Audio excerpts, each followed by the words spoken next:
అందరికీ ప్రభువైన యేసుక్రీస్తు నామమున వందనాలు. ఆరాధనకి వెళ్ళడానికి మునుగా దేవుని యొక్క పరిశుద్ధ గ్రంథంలో నుండి ప్రవక్త అయిన యెషయా రాసినటువంటి గ్రంథము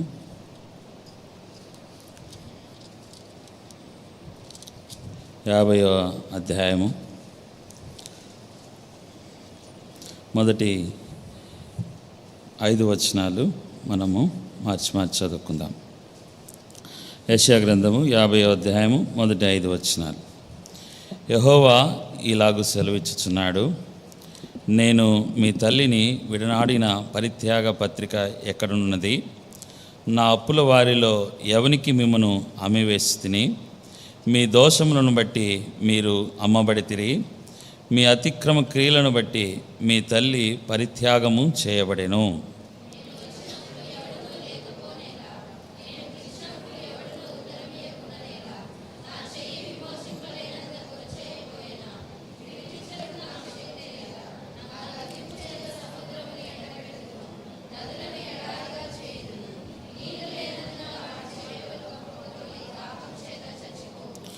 ఆకాశము చీకటి కమ్మజేయుచున్నాను, అవి గోనెపట్ట ధరింపచేయుచున్నాను.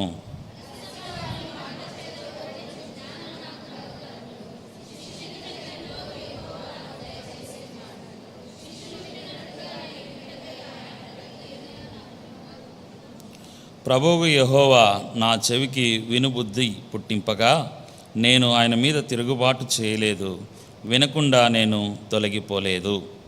దేవుని సహాయం కొరకై ప్రార్థన చేసుకో. ప్రేమగలిగిన తండ్రి, పరిశుద్ధుడైన దేవా, మారని మాట తప్పని యుగములకు ఒక్కటే రీతిగా ఉన్న మా రక్షకుడును మా ప్రభువైన యేసుక్రీస్తు వారి శ్రేష్టమైన దేవువైన మహోన్నతమైన నామమున ఈ ఉదయకాలంలో ప్రభుదినంలో పరిశుద్ధ దినములో మీ సన్నిధికి మీ సమూహానికి మీ సంఘంలో చేరి రాగలుటకు మీరు మాకిచ్చిన ఈ ధన్యతను బట్టి ఆధిక్యతను బట్టి మిమ్మల్ని స్తుతిస్తూ ఆరాధిస్తూ వస్తున్నాం. దేవా, మరి మీరు ఆరాధనకై మాకు సిద్ధపరిచి మీరు ఇచ్చినటువంటి మీ యొక్క వర్తమానం, మీ వాక్యమును బట్టి మీకు స్తోత్రాలు. మా మంచి బోధకుడవు మీరు, వాక్యమై ఉన్న దేవుడవు మీరు.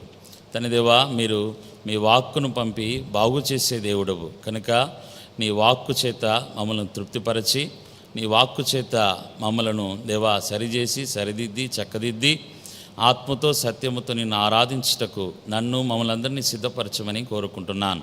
మీ ప్రజల ఎదుట నిలబడేటకు నేను యోగ్యుని కాదని ఒప్పుకుంటున్నాను తండ్రి. మీ రక్తం చేత కడుగుము, శుద్ధీకరించుము. నీ చేతిలో ఒక సాధనముగా, నీ పాత్రగా, నీ బూరగా నన్ను బలపరిచి నీవిచ్చిన వాగ్దానములు నా నెరవేర్చమని ప్రార్థన చేస్తూ దాని దేవా మీ కొరకై దేవా మహిమకరంగా వాడబడినట్లుగా జ్ఞాపకము చేసుకునమని యేసుక్రీస్తు వారి పరిశుద్ధ పుణ్యనామమున ప్రార్థన చేస్తూ మీ సహాయం కోరుకుంటూ అడిగి వేడుకుంటున్నాము తండ్రి, ఆమేన్.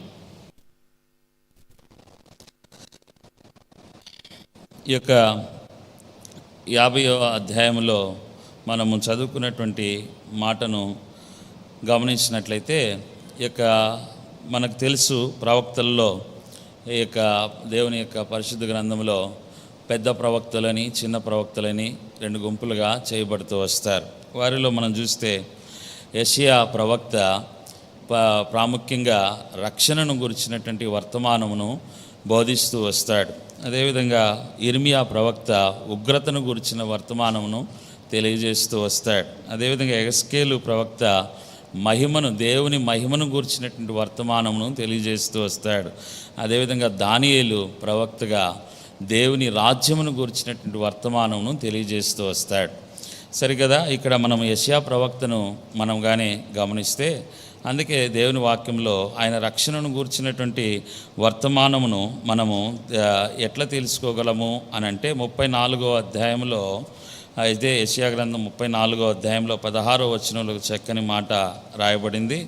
యెహోవా గ్రంథమును పరిశీలించి చదువుకొనుడి. కనుక యెహోవా గ్రంథమును, దేవుని గ్రంథమును పరిశీలించి చదువుకుంటే యెషయా రాసిన 66 అధ్యాయాలలో ప్రభు అయినటువంటి యేసుక్రీస్తు వారు రక్షకుడిగా తను తాను ప్రత్యక్షపరచుకుంటూ వస్తాడు. అందుకే దేవుని వాక్యాన్ని బహు జాగ్రత్తగా మనము ధ్యానించాలి, చదవాలి. సరే, ఇప్పుడు ఈ 50వ అధ్యాయానికి వెళ్ళడానికి ముందుగా మనం చదువుకున్న అంశానికి వెళ్ళడానికి ముందుగా 49వ అధ్యాయంలో 3వ వచనం వరకు మనం చూసినప్పుడు చూడండి, అక్కడ 3వ వచనంలో ఈ మాట రాస్తూ వస్తాడు. 49వ అధ్యాయం 3వ వచనం, ఇశ్రాయేలు నీవు నా సేవకుడవు అని పిలుస్తూ వస్తాడు. కాబట్టి ఇశ్రాయేలు నీవు నా సేవకుడు అని దేవుడు ఆయన పిలుపునిస్తూ వస్తున్నాడు. ఇశ్రాయేలును కదా పిలిచింది. ఈ మాట మనకెందుకు అంటే, మనం జ్ఞాపకం చేసుకుంటే ఇశ్రాయేలు యాకోబును ఇశ్రాయేలుగా మార్చినటువంటి సందర్భము మనకు గుర్తు రావాలి. యాకోబు ఎవరు అంటే, యాకోబు అనగా మోసగాడు. యాకోబు అనగా గుర్తు రావాల్సిందేంటి? తండ్రి ఇంటి నుంచి పారిపోయినటువంటి వ్యక్తి, తండ్రి ఇంటి నుంచి వెళ్ళిపోయినటువంటి వ్యక్తి, లోకములోకి వెళ్ళిపోయినటువంటి వ్యక్తి, దేవుని సన్నిధికి దూరం అయిపోయినటువంటి వ్యక్తిగా మనము ఆ యాకోబు జీవితాన్ని పరిశీలిస్తే అర్థమవుతుంది. తిరిగి అదే యాకోబును దేవుడు ఇశ్రాయేలుగా మార్చిన అనుభవానికి వస్తే, ఆ తండ్రి ఇంటి నుంచి వెళ్ళిపోయినటువంటి వ్యక్తి తిరిగి సమకూర్పు పడినప్పుడు, లేదా ఆ యొక్క పాత జీవితము వదిలిపెట్టి దేవునితో ఆయన ఐక్యపరచబడి సమాధానపరచబడినప్పుడు, ఇక మీదట నువ్వు యాకోబు కాదు, నువ్వు ఇశ్రాయేలీయుడుగా పిలువబడతావని దేవుడు ఆయనకి నామకరణము లేదా పేరును పెడుతూ వస్తాడు.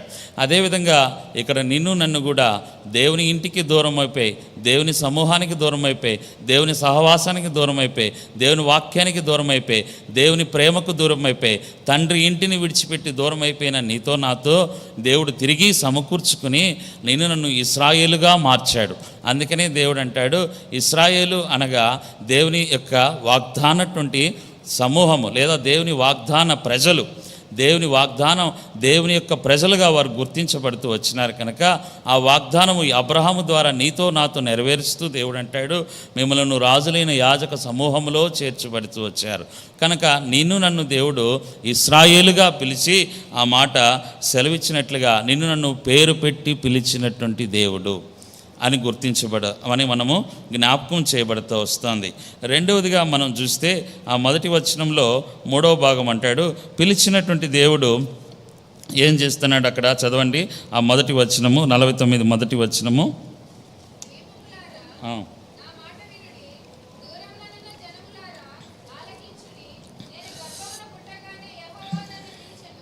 చాలు చూడండి, నేను గర్భమున పుట్టగానే యెహోవా నన్ను పిలిచెను.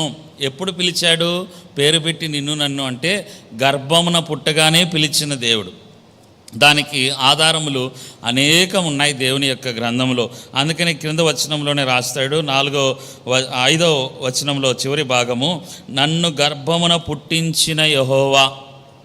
కాబట్టి అందుకే 127వ కీర్తనలో కీర్తనాకారుడు బహు చక్కగా రాశాడు, గర్భఫలము యెహోవా ఇచ్చు బహుమానము. 100వ కీర్తనలో ఆయన రాస్తూ అంటాడు, ఆయన జనములను పుట్టించు దేవుడు కనుక నిన్ను నన్ను గర్భమున ఆయన కలుగు చేసినటువంటి వాడుగా ఉన్నాడు. అందుకే ఇర్మియా ప్రవక్త 1వ అధ్యాయం 5వ వచనంలో బహు చక్కగా ఒక మాట రాశాడు. చదవండి, 1వ అధ్యాయం 5వ వచనం ఇర్మియా గ్రంథం. యెహోవాకు నాకు ప్రత్యక్షమై ఇలాగ సెలవిచ్చెను, గర్భములో నిన్ను రూపింపబడక మునిపే నిన్ను ఎరిగి తిని. చాలు. కాబట్టి నిన్ను నన్ను దేవుడు ఎప్పుడు ఎరిగి ఉన్నాడంటే గర్భములో రూపింపబడక మునిపే ఎరిగిన దేవుడు, అక్కడే నిన్ను నన్ను ఎన్నుకున్న దేవుడు. అందుకనే అపోస్తలుడైన పౌలు ఒక చక్కని మాట రాశాడు. చూడండి, గలతీయులకు రాసినటువంటి పత్రికలో, గలతీ పత్రిక 1వ అధ్యాయం 15వ వచనంలో ఆయన ఈ మాట చక్కగా రాస్తూ వస్తాడు. ఆయనను తల్లి గర్భమునందు పడినది మొదలుకొని నన్ను ప్రత్యేకపరచి. చాలు. కాబట్టి తల్లి గర్భములో నిన్ను నన్ను చూచిన దేవుడు, తల్లి గర్భము నుండి కలుగు చేసిన పుట్టించిన దేవుడు, తల్లి గర్భములోనే ప్రత్యేకించిన దేవుడు, నిన్ను నన్ను పేరు పెట్టి పిలిచిన దేవుడుగా ఉన్నాడు. అది మనం గ్రహించవలసినటువంటి దేవుని ప్రేమ. అంత మాత్రమే కాదు, ఆయన గర్భమున పుట్టగానే పిలిచి ఏమిగా నిన్ను నన్ను చేస్తూ వచ్చినాడు. నా నోరు, 2వ వచనం, నా నోరు వాడిగల ఖడ్గముగా ఆయన చేసి ఉన్నాడు. వాడిగల ఖడ్గముగా చేశాడు. ఖడ్గము అనగా వాక్యమును చూపిస్తూ ఉంది. ఆయన నోటు నుండి 2 అంచుల వాడైనటువంటి ఖడ్గము బయలు వెలుచున్నదని ప్రకటన రాసినటువంటి గ్రంథంలో చక్కగా ఆయన రాస్తూ వస్తాడు దేవుడు. ఆ విధంగానే మన నోటిలో నుండి ఆయన వాక్కును బయలు చేసేటువంటి దేవుడుగా నన్ను ఎన్నుకుంటూ వచ్చినాడు. అంతకుముందు ఎలాగుంటిమి? అందుకే అపోస్తలుడు పౌలు రోమిలకు రాస్తూ ఈ మాట అంటాడు. 3వ అధ్యాయం 13వ వచనం చూడండి. వారి గొంతుక తెరచిన సమాధి, తమ నాలుకతో మోసము చేయుదురు, వారి పెదవుల క్రింద సర్ప విషమున్నది, వారి నోట నిండా శపించుటయు పగయు ఉన్నవి. మన నోటిలో దేవుని మాటలు కాకుండా, దేవుని వాక్యము కాకుండా శాపార్థమైనటువంటి మాటలు మన నోటిలో ఎలాగుండిందంట? తెరచిన సమాధి, మన నాలుకతో మోసము చేసేటువంటి మాటలు, మన పెదవుల కింద సర్ప విషము లాంటి కపట హృదయముతో కపటమైన మాటలు, కపటమైనటువంటి దుర్గంధమైనటువంటి మాటల చేత నింపబడి ఉంటిమి. అందుకే ప్రభువైన యేసుక్రీస్తు వారు కూడా ఈ లోకంలో జన్మించేటప్పుడు ఆయన ఏ పూల పాన్పును ఎన్నుకోలేదు కానీ, ఏ అంతఃపురమును ఎంచుకోలేదు కానీ, ఏ రాజగృహమును ఎంచుకోలేదు కానీ, ప్రియమైన వారులారా, దేవుడు ఎంచుకునింది ఆయన పశువుల పాకలో, పశువుల తొట్టిలో పండుకుంటూ వచ్చాడు. అక్కడ ఆయన దాన్ని ఎంచుకున్నాడు. దానికి గుర్తుగానే ఏంటంటే మన జీవితమే ఆ పశువుల తొట్టి. కంపు కొట్టేటువంటి ఆ స్థలము, దుర్గంధముతో నిండిన స్థలము, దుర్వాసనతో నిండినటువంటి స్థలము, అనానుకూల పరిస్థితులతో నిండినటువంటి స్థలము. ఆ స్థలమే నా హృదయం, ఆ స్థలమే నా జీవితం. నా జీవితంలోకి అడుగు పెట్టడానికే దేవుడు వచ్చాడు. అందుకే అటువంటి బ్రతుకును మార్చి వాడైనటువంటి ఖడ్గముగా ఆయన మార్చినటువంటి దేవుడుగా ఉన్నాడు. పేరు పెట్టి పిలిచాడు, గర్భంలో ఉన్నప్పుడే చూచాడు, ఆయన కొరకు ప్రత్యేకించుకున్నాడు. ఆయన నా నోటిని ఆయన వాక్కు చేత నింపుతూ వచ్చాడు. 4వదిగా మనం చూసినప్పుడు అదే 49వ అధ్యాయంలో 2వ వచనంలోనే ఇంకొక మాట రాస్తాడు. 3వ లైను, నన్ను మెరుగుపెట్టినా అంబుగా చేసి తన అంబుల పొదిలో మూసిపెట్టి ఉన్నాడు. కాబట్టి నన్ను మెరుగుపెట్టాడు, పదును చేశాడు, ఆయన కొరకైనటువంటి ఒక పాత్రగా మార్చాడు. మెరుగు పెట్టబడినటువంటి వస్తువే వాడబడుతుంది కానీ మెరుగు పెట్టబడనటువంటి వస్తువు వాడబడదు. ఎప్పుడైనా కూడా మనము ఆ కిచెన్లోనో లేదా ఏదైనా పనులు చేయడానికి ఒక చాకునో కత్తినో ఎప్పుడు ఉపయోగిస్తామో అది పదునుగా ఉంటేనే ఉపయోగిస్తాం. పదునుగా లేకపోతే అది తుప్పు పట్టినట్లుగా ఉంటే, పాతదిగా ఉంటే దాన్ని ఉపయోగించం. దానివల్ల ఉపయోగమే లేదు కదా. అందుకే దేవుడు నన్ను ఉపయోగం లేనటువంటి, దేవునికి ఉపయోగించలేని స్థితిలో, దేవునికి ఉపయోగం లేనటువంటి పరిస్థితిలో ఉన్న నా బ్రతుకును ఆయన కొరకై మెరుగుపెట్టాడు. ఆయన కొరకే విలువైనటువంటి వస్తువుగా మార్చాడు, విలువైనటువంటి పాత్రగా మార్చాడు, వెలగలిగినటువంటి పాత్రగా మార్చాడు. మామూలు పాత్రగా మార్చడానికి ఇష్టపడలే, వెలగలిగినటువంటి పాత్రగా మార్చి ఎక్కడికి తీసుకొని వచ్చాడంటే ఇక రాయబడిన మాట, అంబుగా చేసి ఒక చక్కని ఆయుధముగా ఆయన చేతిలో వాడబడేటట్టు సాధనముగా, ఒక ఆయుధముగా మార్చి ఏం చేశాడు? తన అంబుల పొది సంఘాన్ని చూపిస్తూ ఉంది. ఆయన సంఘములోకి చేర్చాడు. ఆ యొక్క మెరుగు పెట్టినటువంటి ఆ ఆయుధము ప్రక్కన పెట్టబడదు. ఆ ఆయుధాలన్నీ పెట్టబడినటువంటి ఆ యొక్క వస్తువులోనికి, అంబుల పొదిలోనికి చేర్చబడుతుంది కానీ అది సపరేట్గా ఉండదు. ఆ విధంగానే నన్ను దేవుడు తీసుకుని వచ్చి ఆయన సంఘములోకి చేర్చాడు. ఇది దేవుడిచ్చిన 4వ ఆధిక్యత. తిరిగి 5వ ఆధిక్యతగా దేవుడు ఏం చేస్తూ వచ్చినాడంటే అక్కడికి వదిలేయలేదు. పైన 2వ వచనం 2వ లైన్లో, తన చేతి నీడలో నన్ను దాచుకున్నాడు. ఆయన హస్తపు నీడలో దాచుకుని ఏం చేశాడు చివరగా అంటే, నీలో నన్ను మహిమపరచుకునేదను.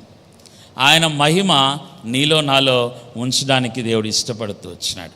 ఇంత గొప్ప కార్యములు చేసినటువంటి దేవుడు ఎలాగూ మనం మర్చిపోగలము? ఎలాగూ మనం ఆయన ఆరాధించకుండా ఉండగలము? ఇటువంటి ప్రేమ చూపినటువంటి దేవుడు ఇలాగూ రాస్తూ వస్తాడు. 50వ అధ్యాయానికి ఇప్పుడు వస్తాం చూడండి.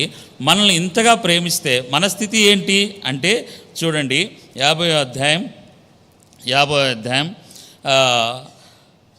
మొదటి వచనంలోనే మధ్య భాగంలో, నా అప్పుల వారిలో ఎవనికి మేము అమ్మివేసి తిని, అప్పుల వారికి అమ్మివేయబడినటువంటి స్థితిలోకి దేవుడు ఇంతగా ప్రేమిస్తే అప్పుల వారికి అమ్మివేయబడిన స్థితిలోకి వెళ్ళిపోయినాం.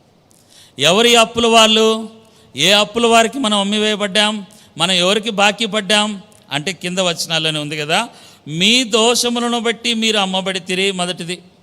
రెండవ అప్పు ఏంటంటే మీ అతిక్రమ క్రియలను బట్టి మీరు మీ తల్లి పరిత్యాగము చేయబడెను. మొదటి అప్పు మన దోషములు, రెండవ అప్పు మన అతిక్రమములు, మూడవ అప్పు ఏంటి? నేను వచ్చినప్పుడు ఎవడనూ లేకపోనేలా, నేను పిలిచినప్పుడు ఎవడనూ ఉత్తరం ఇయ్యకుండానేలా, నా చెయ్యి విమోచింపలేనంత కురిచైపోయేనా. అందుకనే కదా ఇదే యెషయా ప్రవక్త 59వ అధ్యాయంలో 1వ వచనం, 2వ వచనం, 3వ వచనంలో ఇలాగ రాస్తూ వస్తాడు కదా, మనకు తెలుసు కదా. రక్షింపనేరకున్నట్లు యెహోవా హస్తము కురుచ కాలేదు, విననేరకున్నట్లు ఆయన చెవులు మందము కాలేదు. మీ దోషములు మీకును మీ దేవునికి అడ్డముగా వచ్చెను, మీ పాపములు ఆయన ముఖమును మరుగుపరచెను. కాబట్టి దేవునికి ఏవి అడ్డుగా పడుతున్నాయి? మన పాపములు, మన దోషములు, మన అతిక్రమముల చేత మన పాపములు ఆయనకి నీకు అడ్డుగా వచ్చాయి. దానికే మనం అమ్మివేయబడితిమి. 4వదిగా చూస్తే కింద వచనం 10వ వచనములు అంటాడు, మీలో యెహోవాకు భయపడి ఆయన సేవకుని మాట వినువాడెవడు? వెలుగు లేకయే చీకటిలో నడిచేవాడు. దేవుని మాట, దేవుని సేవకుని నుండి వచ్చిన మాట విననివాడు ఎవడంటే దానికి జవాబుగా అంటాడు, వెలుగు లేక చీకటిలో నడిచేవాడు. కాబట్టి చీకటిలో నడిచేవారం అయిపోతుంది. దేవుడు నేను వెలుగై ఉన్న ప్రకారము మీరును వెలుగులో నడువుడి అని సెలవిస్తే, నన్ను వెంబడించేవాడు చీకటిలో నడువక జీవపు వెలుగు కలిగి ఉండనని సెలవిస్తే, ఆయనను వెంబడింపగా, ఆయనను విడిచిపెట్టి మన దోషములను బట్టి, మన అతిక్రమ క్రియలను బట్టి, మన పాపములను బట్టి దేవునికి దూరం అయిపోయి, ఆయన ప్రేమకు దూరం అయిపోయి మనము చీకటిలో నడిచేవారిగా అయిపోతుంది. చీకటిలోనికి వెళ్ళిపోయినాయి మన అడుగులు, చీకటిలోనికి వెళ్ళిపోయినాయి మన జీవితం, చీకటిలోనికి నెట్టివేయబడింది మన బ్రతుకు. కనుక దేవుడు అంటాడు, ఇప్పుడు చూడండి, అందుకే ఆయన ఏమంటూ రాస్తూ వస్తాడంటే, ఇదే 2వ అధ్యాయం 2వ వచనం, 50వ అధ్యాయము 2వ వచనము 2వ భాగంగా ఆయన రాస్తాడు, నా గద్దింపు చేత సముద్రమును ఎండబెట్టుదును, నదులను ఎడారిగా చేయుదును, నీళ్లు లేనందున వాటి చేపలు కంపు కొట్టి దాహము చేత చచ్చిపోవును. కాబట్టి ఇక్కడ చూసినప్పుడు నా గద్దింపు చేత సముద్రము ఎండబెట్టుదును. ఎండినటువంటి అనుభవంలోనికి వెళ్ళిపోయినాం. మన పాపములను బట్టి, మన యొక్క అతిక్రమములను బట్టి, మన యొక్క దోషములను బట్టి మనము ఎండినటువంటి జీవితంలోకి వెళ్ళిపోయినాం. ఎండిపోయిన దాన్ని దేవుడు ఏం చేస్తానంటాడు? చూడండి, లూకాసు వార్త 13వ అధ్యాయం, లూకాసు వార్త 13వ అధ్యాయం 6వ వచనం చూడండి. అక్కడ లూకాసు వార్త 13:6.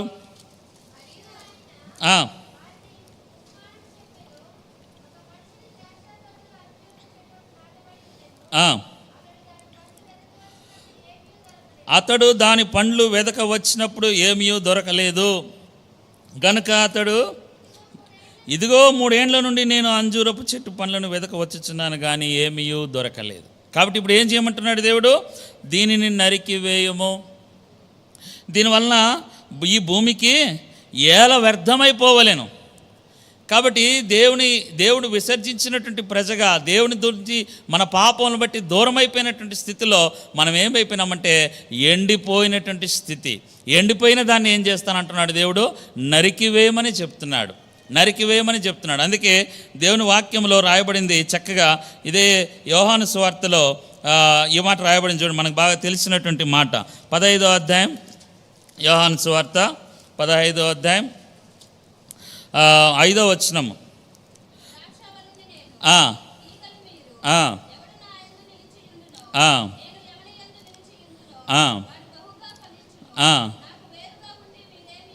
ఆరో వచనం, ఎవడైనను నా యందు నిలిచి ఉండని ఎడల వాడు తీగవలే బయట పారవేయబడి ఎండిపోవును, మనుష్యులు అట్టి వాటిని పోగు చేసి అగ్నిలో పారవేయుదురు.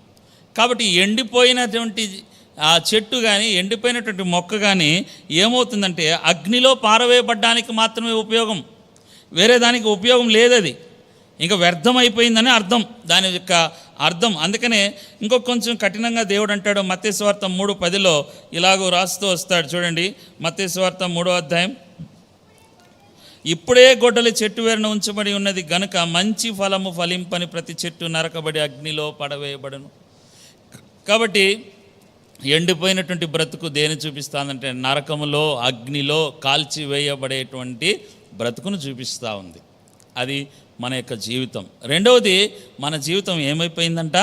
అక్కడ రాయబడింది రెండవ మాట, నదులను ఎడారులుగా చేయుదును. ఎడారి బ్రతుకు అయిపోయింది మన బ్రతుకు. యేసుప్రభుకు దేవునికి దూరం అయిపోయి, దేవుని రక్షణకు కోల్పోయి, దేవుని మహిమను కోల్పోయి,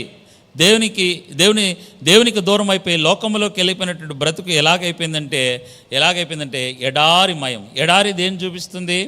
కనుచూపు మేరలో ఏమీ కనబడదు.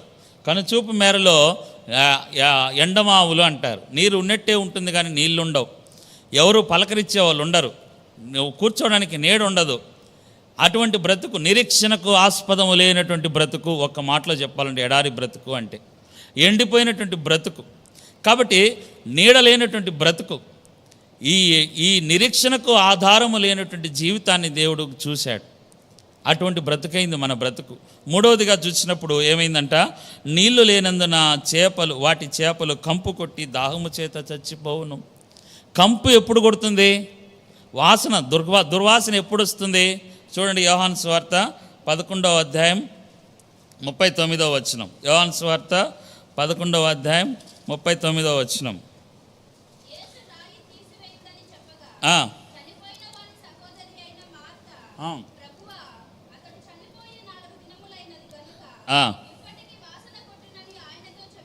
కాబట్టి చనిపోయి 4 దినములైనది గనుక ఇప్పుడు వాసన కొడుతుంది.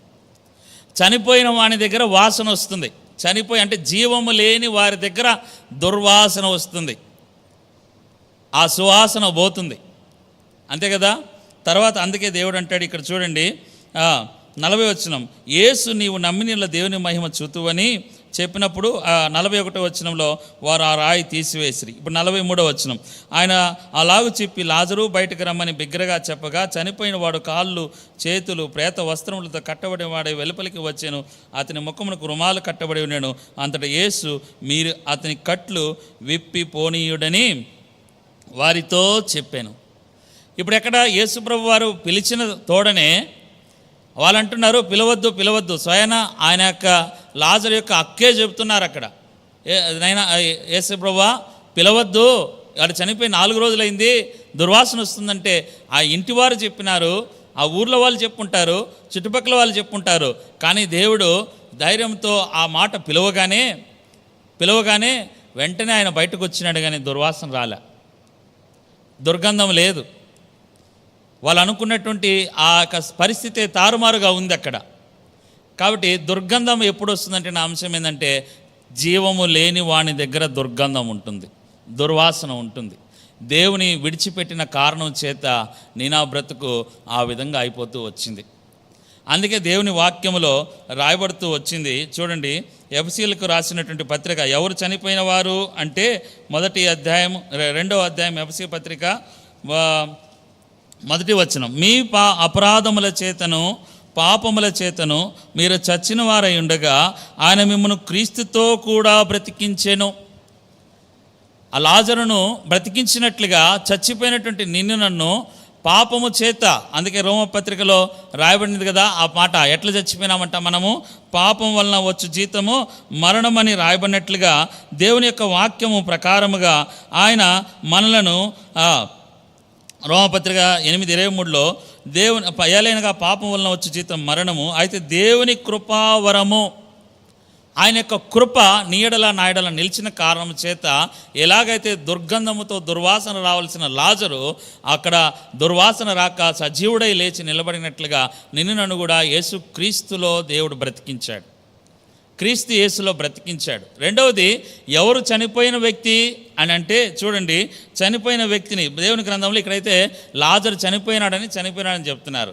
ఒక వ్యక్తి బ్రతికుండంగానే చనిపోయినాడని చెప్పాడు దేవుని గ్రంథంలో. చూడండి, లూకా సువార్త 15వ అధ్యాయం 24వ వచనం,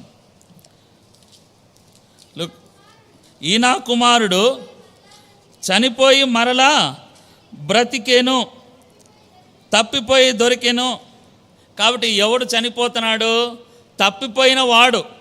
చనిపోయినటువంటి వ్యక్తి దేంతో పోల్చబడి? తప్పిపోయినటువంటి వ్యక్తి. ముందు మనం చూసినట్లుగా యాకోబు ఎలాగైతే తండ్రి ఇంటి నుంచి వెళ్ళిపోయినటువంటి అనుభవాన్ని చూస్తూ వచ్చినామో అలాగే మనం కూడా దేవుని విడిచి లోకంలోనికి వెళ్ళిపోయినటువంటి జీవితం, తప్పిపోయిన జీవితం, దేవుని మహిమను విడిచిపెట్టినటువంటి జీవితం, లోకాశల చేత, దురాశల చేత, నేత్రాశల చేత, శరీరాశ చేత నింపబడినటువంటి అనుభవం చచ్చిపోయినటువంటి స్థితిని చూపిస్తూ ఉంది.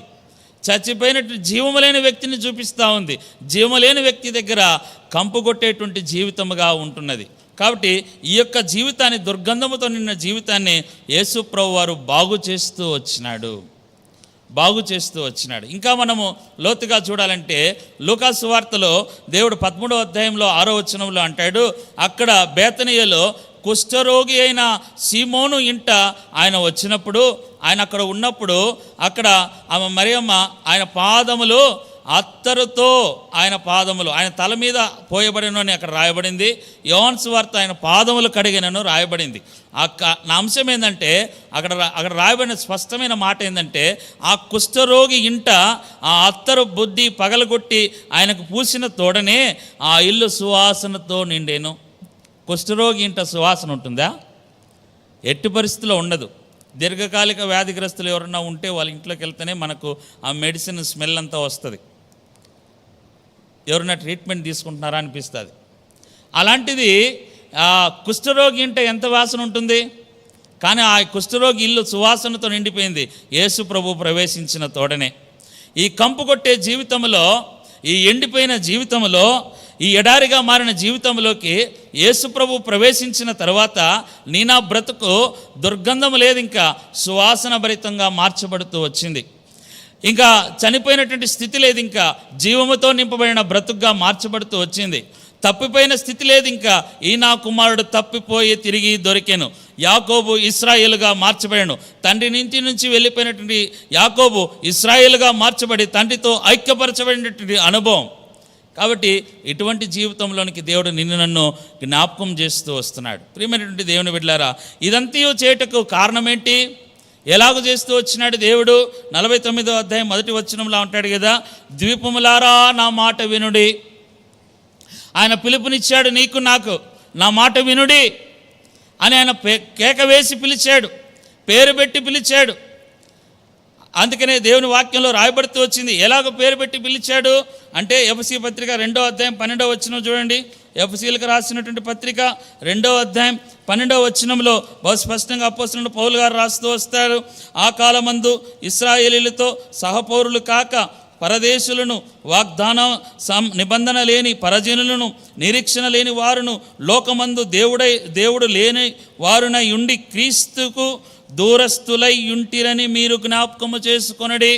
ఆ కాలం ఎలాగుంటిమి అంటే పరదేశులుగా ఉంటిమి, సహపౌరులుగా లేము, వాగ్దాన సంబంధం లేని జీవితం, నిరీక్షణ లేని జీవితం, లోకమందు దేవుడు లేనటువంటి జీవితము, క్రీస్తుకు దూరస్తులైనటువంటి జీవితం. అటువంటి వారిని మనల్ని అంటాడు, ఆయనను మునుపు దూరస్తులైన మీరు ఇప్పుడు క్రీస్తు యేసునందు క్రీస్తు రక్తం వలన సమీపస్తులైతిరి. అటువంటి బ్రతుకును దేవుడు తిరిగి ఏం చేశాడంటే క్రీస్తు యేసునందు సమీపస్తులుగా చేశాడు. ఎట్లా? యేసు రక్తము, క్రీస్తు రక్తము వలన. అందుకనే ఎట్లా క్రీస్తు రక్తము మన దగ్గరికి పంపించబడుతూ వచ్చింది.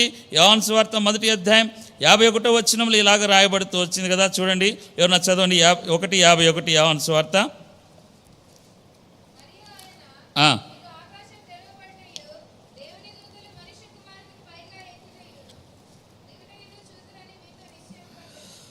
చాలు చూడండి, అక్కడ రాయబడిన మాట, దేవుని దూతలు మనిషి కుమారుని పైగా ఎక్కుటయో దిగుటయో చూతురు.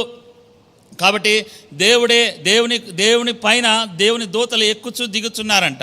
అక్కడ ఆయన ఈ మాట ఎవరితో చెప్తారంటే సీమోను పేతురు, ఫిలిప్పు, నతనయేలు, ఇలాగో ఆంద్రేయ 4 శిష్యులతో దేవుడు మాట్లాడుతూ వస్తున్నటువంటి మాటలు ఇవి. పైన చదువుకోవచ్చు మీరు.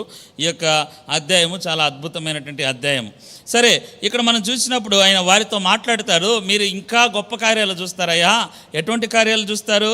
మనుష్య కుమారుని వీపు పైన దేవుని దూతలు ఎక్కుచూ దిగుతుంటారు. దేవుని దూతలు ఎక్కుచూ దిగితే మనకేంటి సంబంధం అని అంటే మలాకీ గ్రంథం 2వ అధ్యాయంలో ఈ మాట రాయబడింది. చూడండి, దేవుని దూతలు ఎవరు?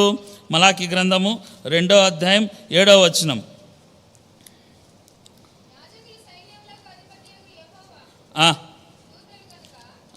ఎవరంటే బాగా చదవాలి, నీట్గా చదవమ్మా. యాజకులు, సైన్యములకు అధిపతియగు యెహోవా దూతలు. అది ఎవరంటే యెహోవా దూతలు? యాజకులు, దేవుని సేవకులు, దేవుని దూతలుగా పిలువబడుచున్నారు. మరి దేవుని సేవకుల గురించి చెప్పిన మాట మనకెందుకు అంటే, 1 పేతురు రాసినటువంటి పత్రికలో ఆధారంగా దేవుని మాటను మనం కానీ గుర్తు చేసుకుంటే, 1 పేతురు రాసిన పత్రిక 2వ అధ్యాయం 9వ వచనం, మీరు చీకటిలో నుండి ఆశ్చర్యకరమైన వెలుగులోనికి మిమ్మల్ని పిలిచిన వాని గుణాతిశయమును ప్రచురం చేయ నిమిత్తం ఏర్పరచబడిన వంశమును, రాజులైన యాచక సమూహమును, పరిశుద్ధ జనమును, దేవుని సొత్తైన ప్రజలై ఉన్నారు. కాబట్టి మనమందరము రాజులైన యాజక సమూహముగా మార్చబడ్డాం. మనకు ఆయన పరలోకానికి వెళ్ళడానికి మార్గమయ్యాడు. ఎట్లా మార్గమయ్యాడు అంటే, మనము దేవుని గ్రంథంలో చూస్తే ఇదే యెషయా గ్రంథములో చక్కగా రాయబడుతూ వచ్చినటువంటి మాటను మనం గమనించవచ్చు.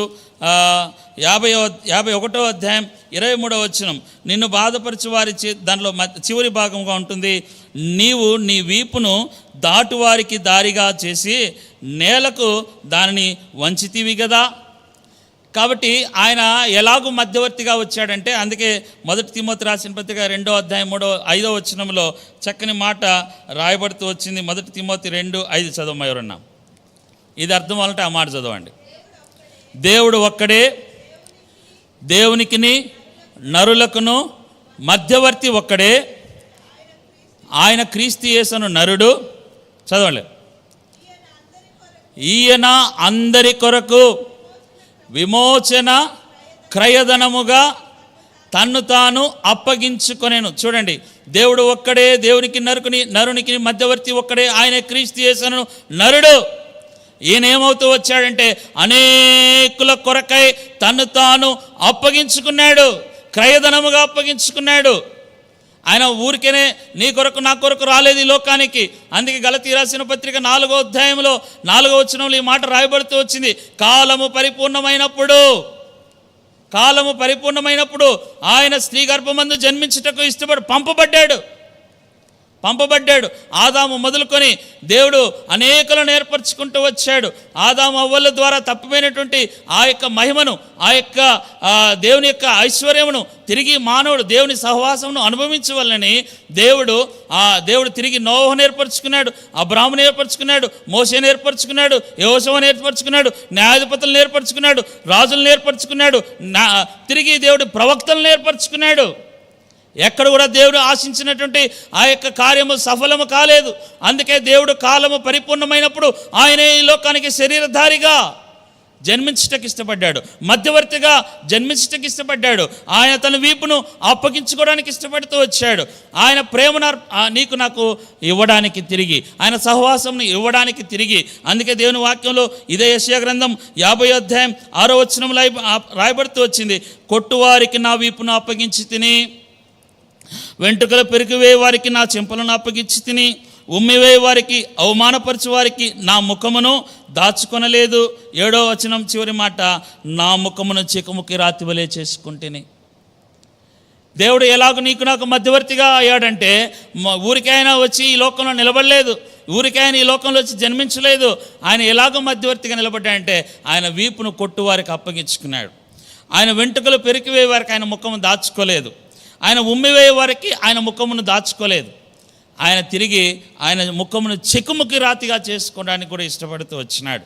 తిరిగి మనం మార్కు సువార్త 15వ అధ్యాయంలో ఆయన శ్రమలను ధ్యానిస్తే, ఆయన శరీరాన్నే దాచుకోలేదు. తలనెత్తి మొదలుకొని అరికాలు వరకు ఆయన శరీరం అంతయు గాయములు అవడానికి కూడా ఆయన ఎక్కడియో గాయములు, ఆయన శరీరాన్ని దాచుకోవడానికి దాచుకోలేదు, కానీ కొట్టువారికి అప్పగించుకున్నాడు, వస్త్రహీనుడు అవడానికి అప్పగించుకున్నాడు, అవమానించబడడానికి అప్పగించుకున్నాడు, హేళన చేయబడ్డానికి అప్పగించుకున్నాడు.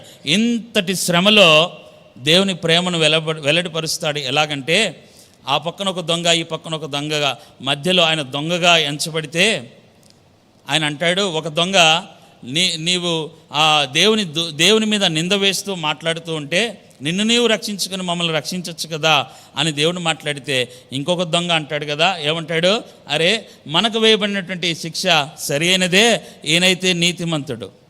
అంతటి శ్రమలో అంతటి వేదనలో, అంతటి కష్టములో దేవుడు వీరి యొక్క మాటలు విని ఆయన అంటాడు, నేడు నీవు నా పరదేశంలో ఉండు.